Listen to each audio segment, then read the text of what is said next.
We're going to go to our panel discussion with all of our elected officials at this time. So we'll start with those elected officials we have not heard from today. Highlight an aspect of poverty that you want to talk to us about for a few minutes, and then we'll ask some questions, and then we'll turn it over to the audience for questions.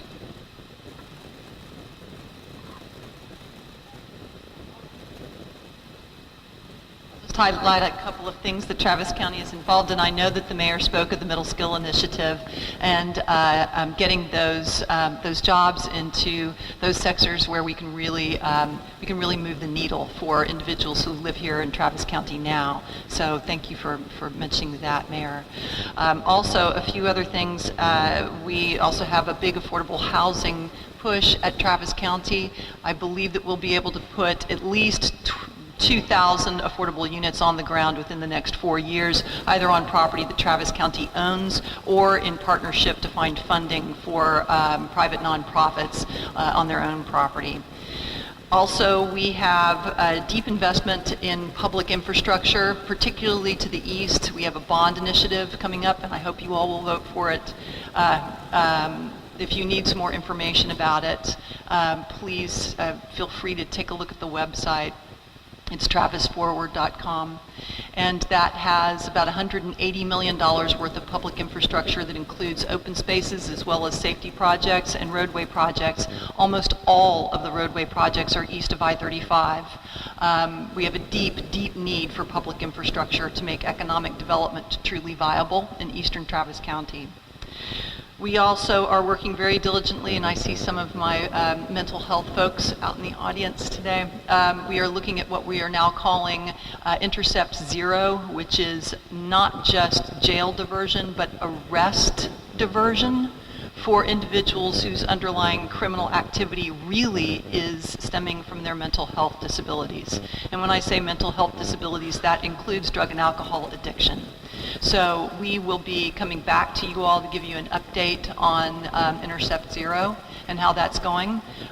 One early initiative in Intercept Zero is to have our crisis intervention, mental health crisis intervention in central booking to divert people that police officers may have not identified as suffering from a mental health issue, but identify them before central booking takes them into the jail and divert them to services.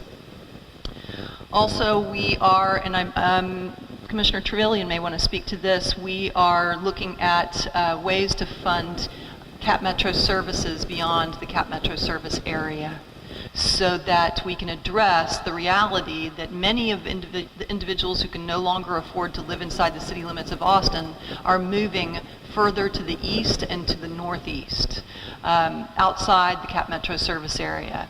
We know, of course, Manor is part of the service area, and we thank Manor for all the tremendous work that they're doing. Some other municipalities are not, and also there's a vast area of eastern Travis County that is not in a municipality. It has no mechanism to be inside the Cap Metro service area, but for the county's investment. And so we will be looking at county investment, but also looking to our partners in transportation funding, like the Central Texas Regional Mobility Authority. We have a lot of toll roads that are reaching to the east, and we could certainly use their help in putting some of that toll revenue toward public transit in these areas outside the service area. I call it tolls for transit, so y'all bear that in mind and repeat it often, tolls for transit. We can't make those toll roads go away, but we can ask for their partnership to make sure that individuals who can't afford those toll roads have a way to benefit from them. So with that, I will pass the mic.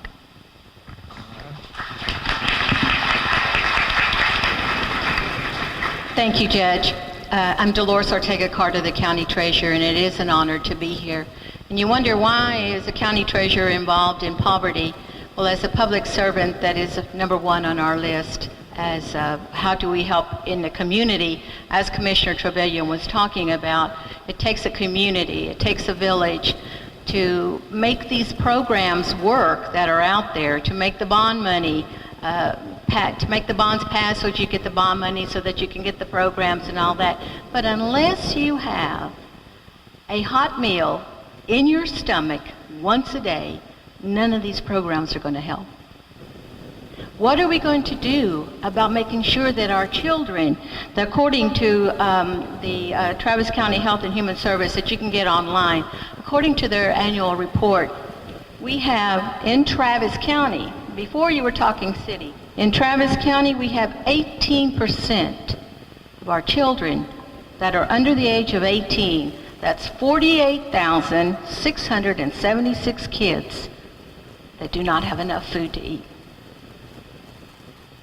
Doesn't that just make you sick to know that we are in such an affluent county and we have almost 50,000 children that cannot eat, cannot go to school on a full stomach, cannot afford the food that is there at AISD, Del Valley, Pflugerville, wherever it may be. We've got to do something about providing some funds so that these children can have the food that they need so that they can learn and so that they can help their parents learn and so they can get out of that mill of total poverty for the rest of their lives. And most of all, we need to get through those racist motions, the prejudices that are out there.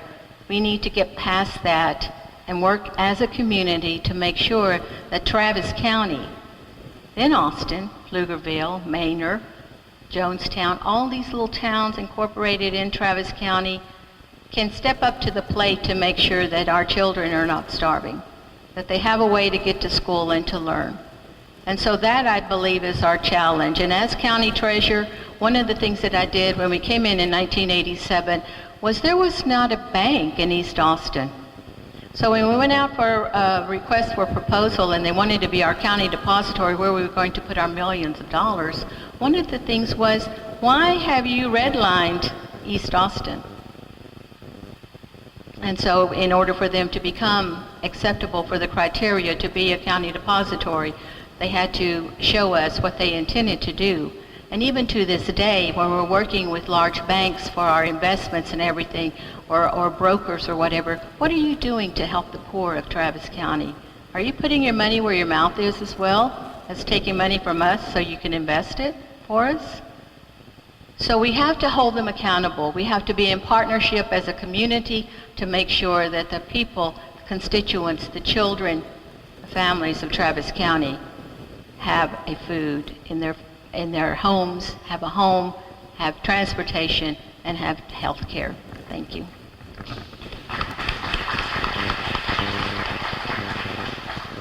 Well, good evening. I'm Darlene Byrne. I'm a judge here in Travis County, and I preside over all the foster kids in our county. On any given day, there are about 1,500 foster kids that are under my watch. Last year, we served almost 2,500 children that were involved in cases wherein it was alleged that their moms or dads or caretakers had abused or neglected them. Of those young people and their families, 99% of them live at 150% of the poverty level or below. So every one of them qualify for indigent defense, and they get it on the very first day that their lawsuit is filed by Child Protective Services. We actually did an initiative several years ago. It used to not be that way. They had to prove their indigence. We in Travis County presume their indigence from the first day and feel that they need legal representation when their parental rights are at stake to their children. So that's one of the projects that we worked on as it relates to abused and neglected children. A few of the common themes that I've seen, I've been presiding over this docket since 2003. And over the years, the things that I find that our children want in our community, they want to be with family. They want to be in Austin. They want to be safe and have their needs met. And they want to be a kid. And so it's my job to work with their families to try to get them to that place. And we do a pretty darn good job, and I'll tell you why. The court does not do this alone. Those nonprofits that were behind me, we work collaboratively as a court. I recognize that the best thing that I can offer is I have the power of the robe and I can convene people. And I bring people together. We have an executive committee for our court. The way we do business is like running a business, because we're in the business of healing families and trying to bring kids back home safely if we can do that. We also work with about 50 to 60 of the nonprofits in our community that touch the same children that we serve. We work with them on a strategic level. About once every 4 months we come together to work on a new initiative. So I'm going to share with you 3 of the initiatives that we're working on right now, but I also wanted to let you know that prior to tonight I blasted out to our collaborative partners, what do you want to tell this audience? And some of the things that you've heard here tonight are some of the things that they want to tell you that we certainly need to work on. But the 3 initiatives that we're presently working on, and I hope that you will partner with us and be a part of these, we're very excited about them. One is working on ending unplanned and teen pregnancy in foster youth. 2, we need to develop more foster homes in this community. Our kids love Austin, and they want to be here with their families, close to their families. And 3, we're working on those enrichment activities that the commissioner was talking about from 3 to 6 o'clock. He's right. Juvenile justice spikes at 3 to 6 o'clock. You can look at all the data all around the nation. And if we can keep them busy, keep them fed, keep them safe from 3 to 6 o'clock, and I need to do that for my foster kids, so I'll tell you a little bit of how we plan on doing that. As it relates to our collaboration, we have mental health, we have the schools, we have medical, we have Safe Place, we have the foster facilities. All of us get together on a regular basis to talk about systemic issues. I reached out to our collaborative partners, and I'm just going to highlight the things that they said. If this community could rise up and meet these needs, we would have less abused and neglected children in this community. Affordable housing. I can't tell you how many times I actually texted Steve one day when I was in court for hearing about the 30th case, and I had 4 to 5 families that had healed themselves from drug abuse and unmet mental health needs, but I couldn't send the kids home because they didn't have a home to go to. Broke my heart. And I don't hesitate to send kids home to a mom and dad that have the money to take care of their children in a hotel or in a shelter, but I didn't even have that. I had nothing. Mom and dad couch surfing, and I can't send their kids home. Breaks your heart. Transportation. I finally talked Cap Metro in this community into just giving me monthly bus passes that I could hand out right there in court so that I could make sure that children and parents could get to where they needed to get to. But the thing the commissioner pointed out, it'll take 4 hours to get to and from a doctor's appointment in some areas of our community. They can't do 2 and 3 services a day. It takes too long just to get them on the bus. Our transportation system is broken. We must fix it. Jobs at a living wage. I've got parents that are working tirelessly, 2 and 3 jobs, and they can't afford first and last month's rent to get an apartment. Early childhood education. I'd like to see a lot more investment in social services and a little less in law enforcement in our schools. A lot more nurses, a lot more social workers in our schools, and I really do like the idea of clinics in them. Medical, obviously, access to medical, and our undocumented families. I've got undocumented grandmas and grandpas taking care of their grandchildren, and they can't get any medical help at all. Also understand disproportionality. We've had a disproportionality committee for our model court since 2008.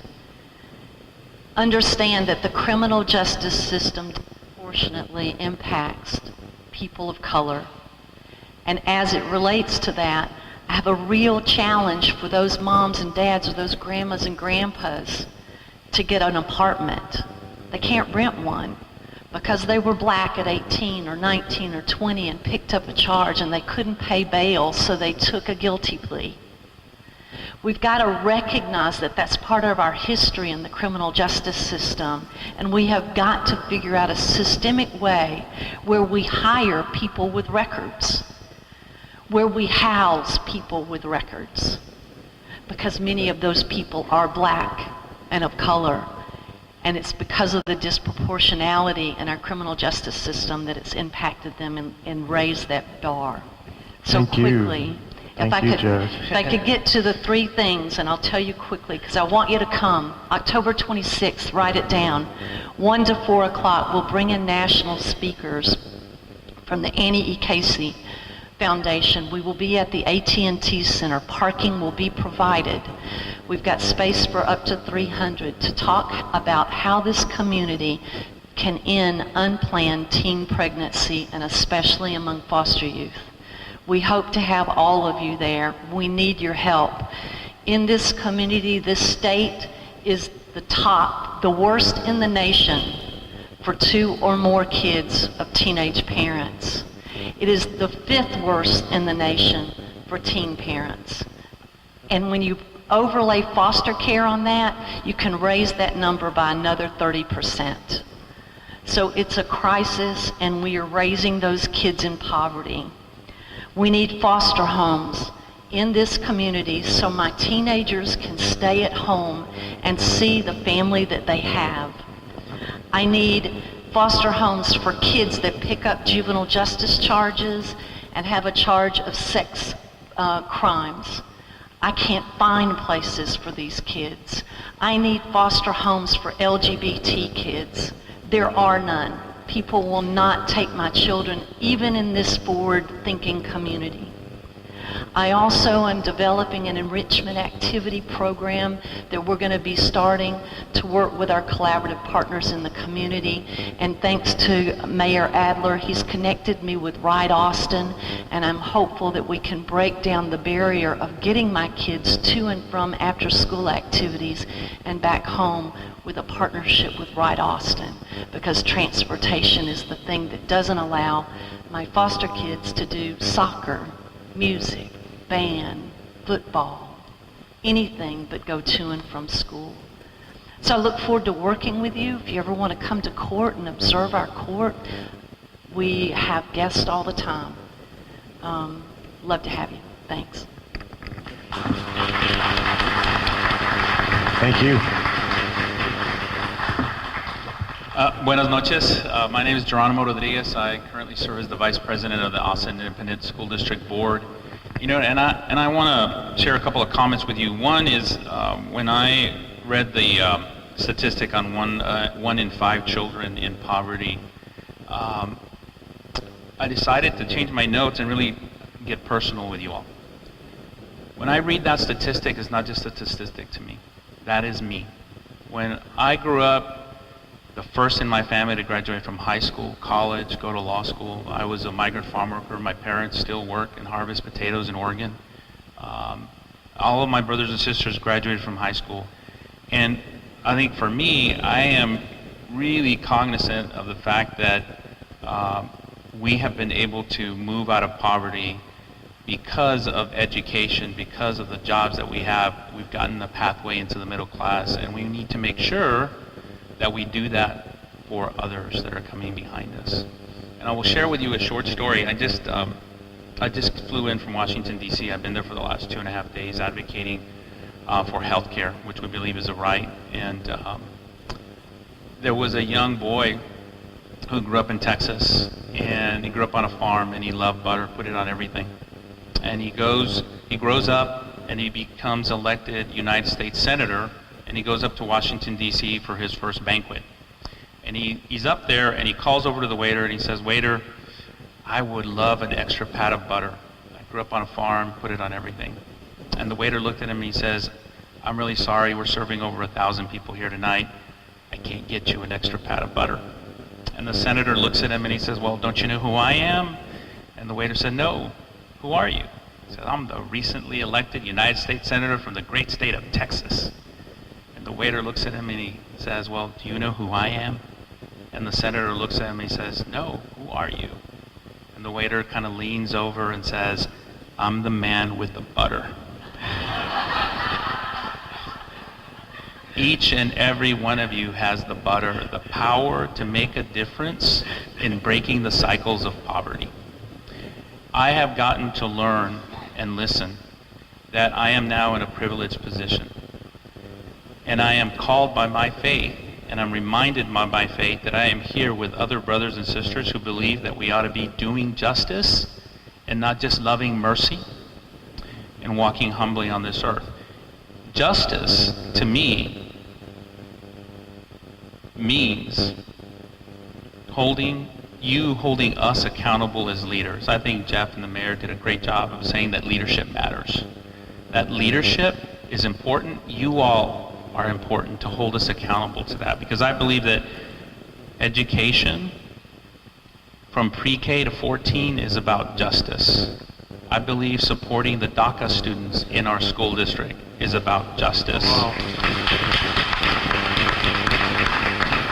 And I want to make it very clear, I expect you all to hold us accountable to outcomes. You should expect us to graduate every student college or career ready. You should expect us to graduate students with certifications and 2-year degrees that get to those middle skilled jobs. And you should expect us to provide opportunities that the state has advocated around public education. Look, I believe that public tax dollars should go to public education. And this opportunity that we have in November for a $1 billion bond package is all about modernizing this urban school district. It is about justice. It's about making sure that we provide the education to ensure that individuals have a pathway to the middle class. And I can't wait to hear from you all about any other ideas, suggestions, things that we ought to be held accountable to ensure that we're doing this. Last but not least, I'll also say that as someone who worked in the fields during the day and went to night school for 3 hours a night, 3 times a week, I will tell you I had a lot of time to think. And I thought if I ever talked to elected officials, I would tell them, when you come up with solutions, make sure you ask us if those solutions actually work for us, right? And I think that's a really important aspect that's embedded in a lot of the things that we're talking about. For example, the workforce development plan that the county judge and the mayor and all of the elected officials are supportive of, because that has a singular vision, a singular goal: competitive employment to middle class jobs that lead to the middle class. And I'm really supportive of that, and I appreciate the opportunity to be here with you tonight. Thank you.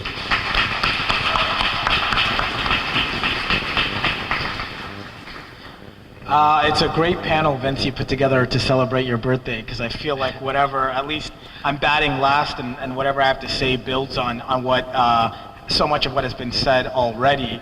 Like my friend here, the issue of poverty is not one that is theoretical or abstract.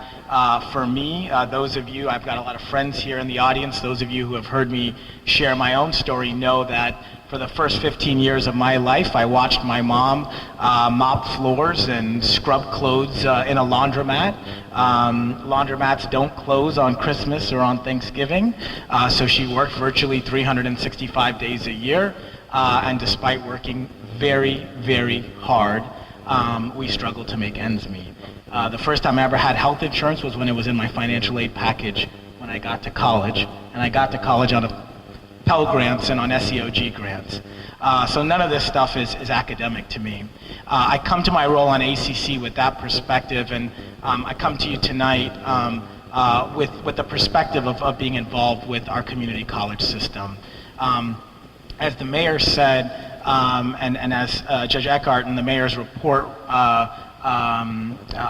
posited, is our community is going to have tens of thousands of middle-skilled jobs that pay a floor of $40,000, but that pay well above that in the years to come. And those are jobs that don't require a 4-year degree, but require something a little bit more than a high school diploma in technology, in health sciences, in skilled trades. And I think the question, if we're looking at the issue of poverty, is how do we get folk, very simple question, how do we get folk from communities that are historically underserved to those training programs so that they can get those jobs? It's a simple kind of challenge that we have in front of us, and yet it's not so simple. I think if you look at an institution like ACC, and it really is a jewel in our community, ACC has, I would suggest, top-notch, nationally competitive programs in all of these fields that are the fields of the future. If you look at advanced manufacturing, if you look at health sciences, the legislature just passed our ability to offer a RN to BSN program. If you look at the fields of hospitality, you look at other areas of technology, app development, you name it, ACC has programs that would fill many, if not most, of those middle skilled job positions. I think the challenge is that the communities and the people that can most benefit from those programs aren't maximizing, or we're not as a community maximizing their participation in those programs. And I think it's for two primary reasons, or I put two primary reasons out there, and I would suggest, and I put these out there because, like my colleague here, I think you need to demand of ACC and of us that we focus on these areas. One is, are folks from underserved communities getting the type of exposure to these fields that would motivate them and inspire them to pursue these fields? So go to Capital Idea, for example, and they focus on health sciences, technology, and the trades. The health sciences is the only track at Capital Idea that is oversubscribed. If you look at technology, they can't find enough folks from the communities they're trying to serve to come up and sign up for those technology programs that they're collaborating with ACC on. And in some respects, it's because we don't offer enough exposure to young people and people of all ages in underserved communities to these types of technology jobs and the types of work that they can be motivated by.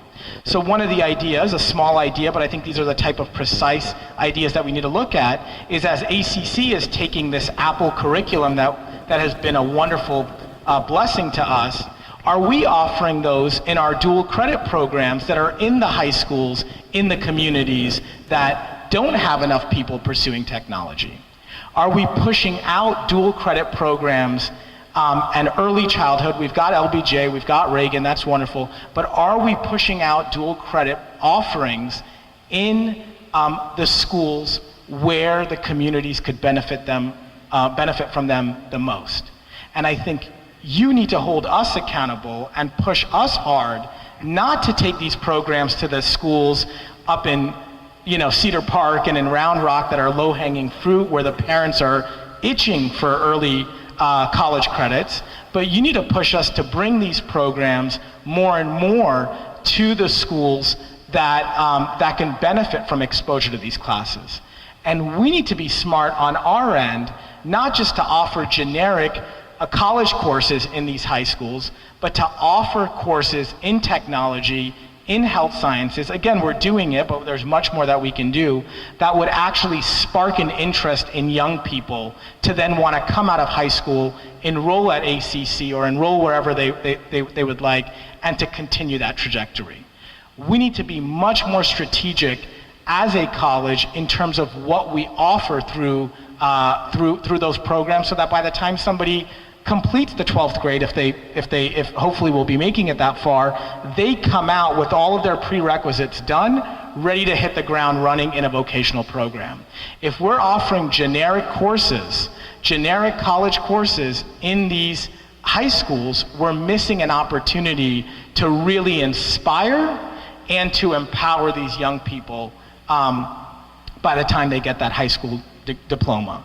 So I don't want to suggest again that ACC isn't doing wonderful work. I think we are doing wonderful work. I think we've got wonderful collaborations with AISD and others, but I think we really need to figure out very intentionally how do we expose Black and brown young people and other individuals from socioeconomic backgrounds where they really need this sort of exposure to the types of jobs that are these middle skill jobs early, so that they get motivated and inspired, they get some classes under their belt, and when they graduate from high school, they've got those prereqs done. They may even have a vocational certificate in their hand, and then they come into to their adult years hitting the ground running.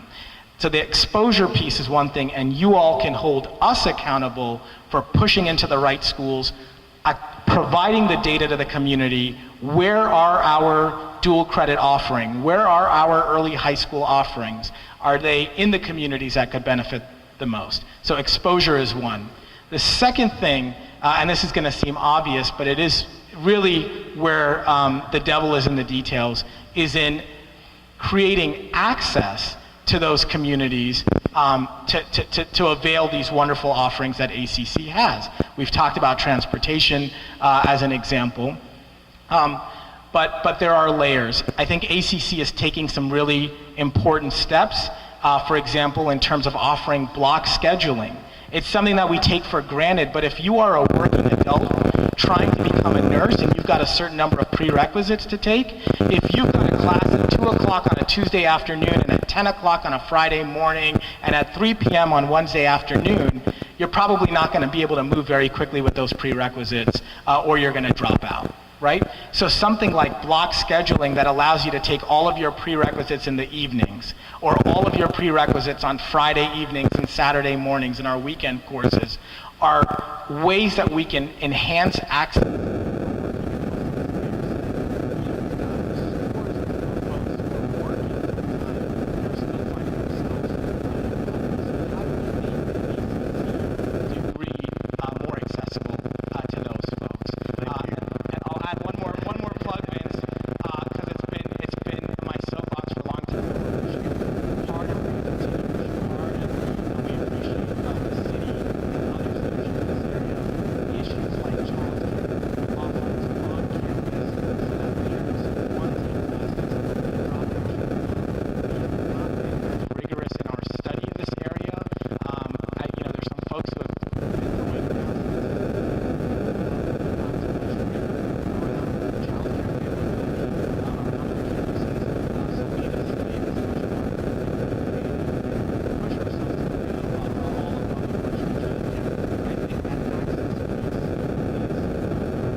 Exposure and access to this wonderful stuff that exists, I think will help make a dent for the communities that we care about.